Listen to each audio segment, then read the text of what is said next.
La navette, je prends mes navettes à la Blancarde, ça s'appelle la biscuiterie Orsoni rue Bottinelli.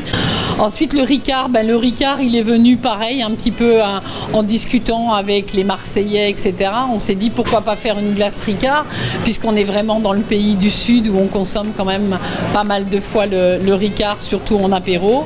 Et j'avoue qu'on a réussi une recette pas trop mal, toujours avec du lait, du Ricard, de la crème fraîche, et le rendu est assez sympathique. On ne sera pas sous avec une glace au Ricard, même si nous on arrive à mettre 200 grammes, un peu plus de 200 grammes par litre, on ne sera quand même pas sous. Il faudra en manger, à mon avis, 5 ou 6 kilos de glace pour pouvoir être un peu sous.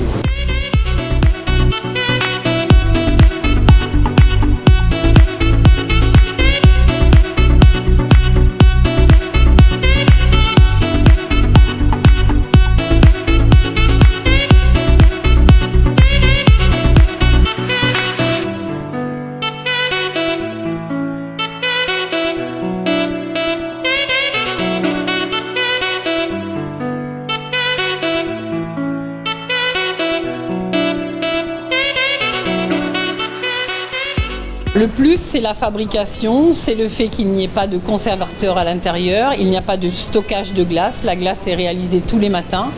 On est en fruits frais, on est en lait frais, on est en crème en AOC de Bresse.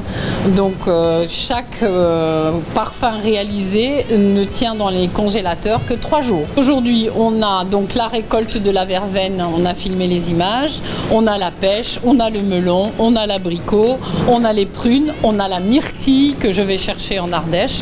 Nous, on est en produits frais, donc quand on goûte par exemple une banane, ça va être vraiment une banane fraîche, donc ça n'a plus rien à voir avec les, on va dire, les goûts entre guillemets que les gens peuvent avoir. Quand on va goûter une noisette, ça va être une noisette IGP. Le fait qu'il y ait des anciens ici reconnaissent la glace quand ils la mangeaient quand ils étaient plus jeunes. Et ça, c'est super important. Et je les remercie.